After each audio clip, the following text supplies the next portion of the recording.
muerte futura. Todo eso tiene que ver también con ejemplos de narraciones célticas.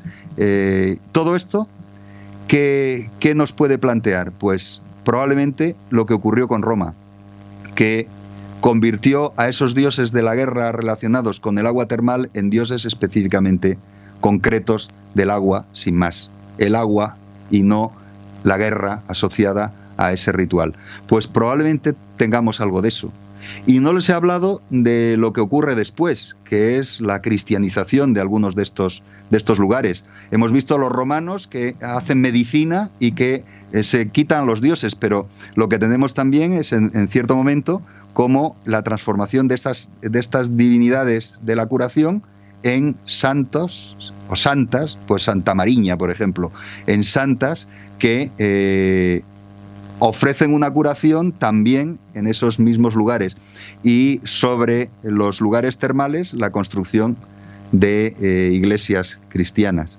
O sea, otra vez el otro cambio, ¿no? Otra transformación que, como pueden ver, nos caracteriza un poco este mundo de la historia como mutación, ¿no? La historia como mutación y los dioses como dioses que nos ilustran esas mutaciones. No sé si le contesté lo suficiente. Sí, sí. Pues muchas gracias. ¿Alguna pregunta más? Bueno, yo tengo una, no me puedo tampoco aguantar, ¿no? Y va un poco en esta última tesitura, ¿no? Que es ese asunto de la cristianización, porque muchas veces hablamos así, o se comenta, o se dice, o se invoca, ¿no? Prácticamente el asunto de la cristianización como si fuese un automatismo de alguna clase, cuando en realidad lo que estamos viendo tanto en este contexto y este asunto relacionado con las aguas termales y medicinales en definitiva, lo que estamos viendo es que al paradigma ideológico concreto de que se trate, ¿no? Pues pueda ser el judeocristianismo u otro, le interesa aproximarse de una manera simbólica, pero a veces física también, al lugar de prestigio.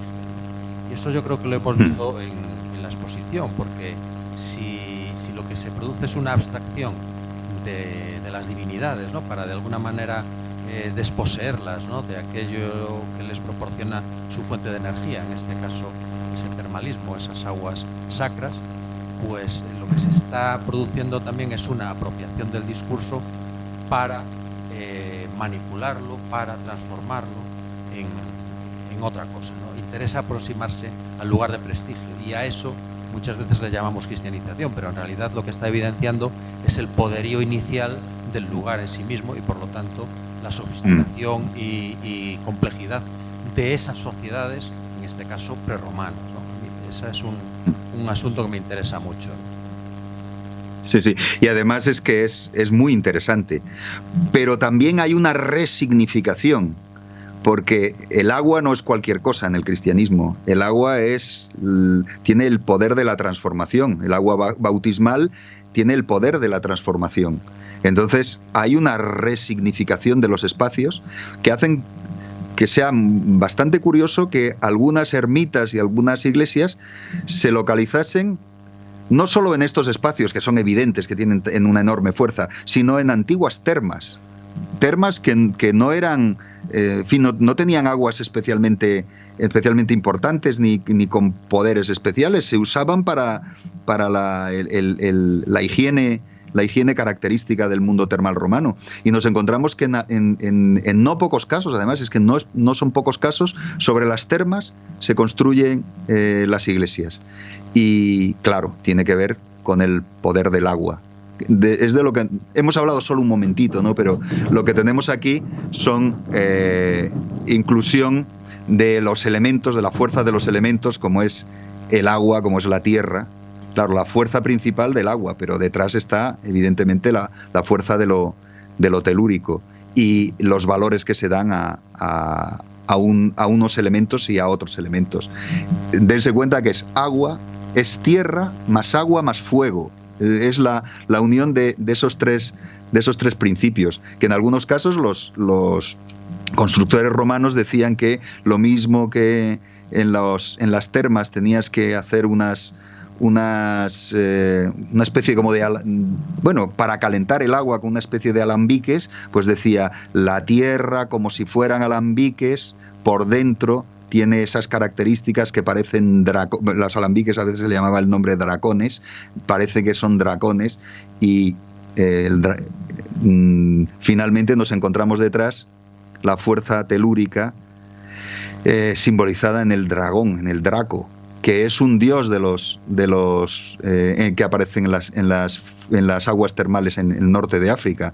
O sea, hemos estado hablando del mundo galaico, pero si nos fuéramos hacia el norte de África nos encontramos también otros elementos que nos permiten asociar el poder del agua termal con ciertas divinidades, y en este caso es muy interesante la divinidad llamada Draco, ¿no? La divinidad llamada el dragón, que es el dragón infernal o inframundano, que emite agua caliente y que cura también. Otra pregunta hay por aquí.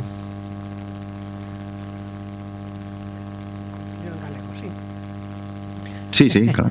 Continúo en galego. A ver, esta asociación entre divinidades e incremento de propiedades terapéuticas, moi ben, istos desde a perspectiva de hoxe pode ser como yo houbera unha intencionalidade do motivo que fora para asociar estas dos cousas, pero eu nas sociedades primitivas o que eu vexo quizá é como unha conciencia, sí?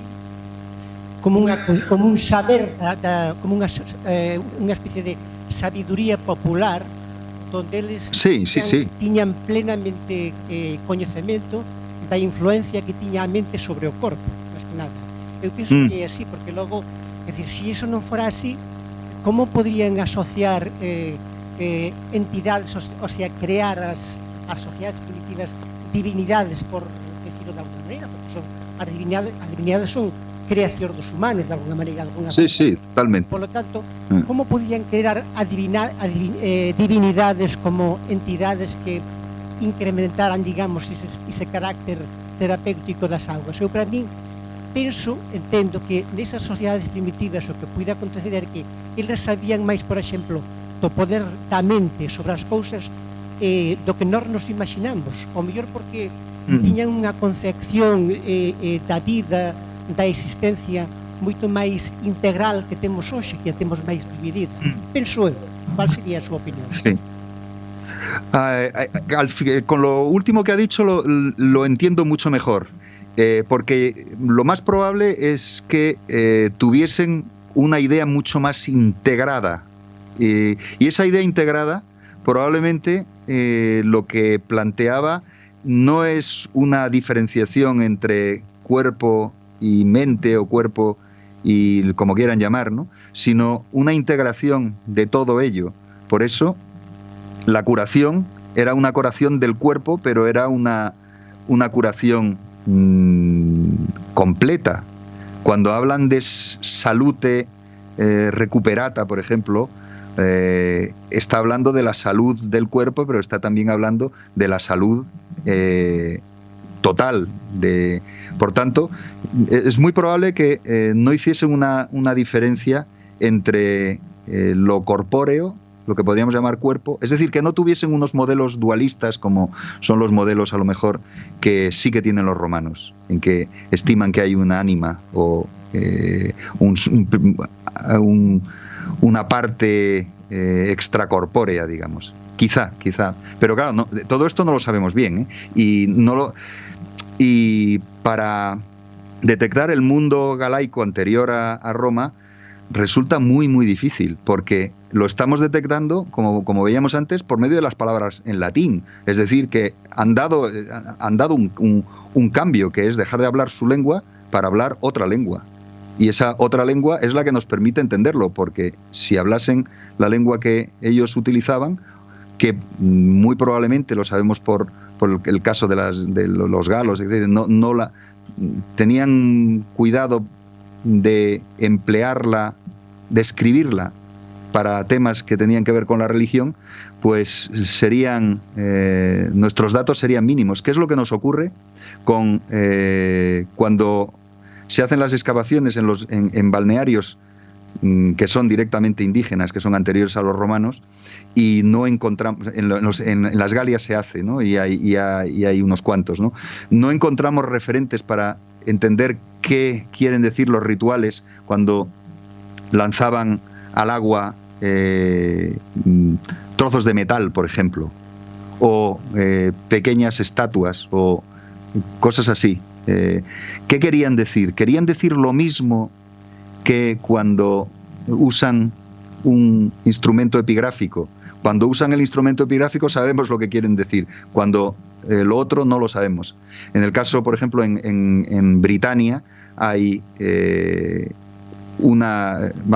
hay varios de estos balnearios que tienen este tipo de nivel, un nivel anterior a los romanos, y luego obtienen el nivel romano. Y no sabemos, desgraciadamente, no tenemos la capacidad, por la mera arqueología, solo por la arqueología sin palabras, de ser capaces de hilar un discurso como el que hemos podido hacer gracias a que usasen el latín. Pues claro, lo que tenemos son gente que ya está usando el latín, que en algunos casos todavía tienen los nombres indígenas, pero están usando ya el latín, están usando ya el vehículo epigráfico. Es decir, no están haciendo lo que era característico de su cultura anterior. Y por tanto no sabemos hasta qué punto está transformada su mirada. Hay una transformación de su forma de entender el mundo, de su cosmovisión. Entonces, claro, la documentación no es suficientemente adecuada, dentro de que es bastante adecuada, porque ya han visto que hay datos para hablar incluso de transformación y de cambio, ¿no? Que es interesantísimo. Bueno, pues muchísimas gracias, profesor. Pues muchas gracias. Y nuestro agradecimiento desde aquí. Muchas gracias y hasta otra ocasión. Hasta otra ocasión, muchas gracias. Gracias.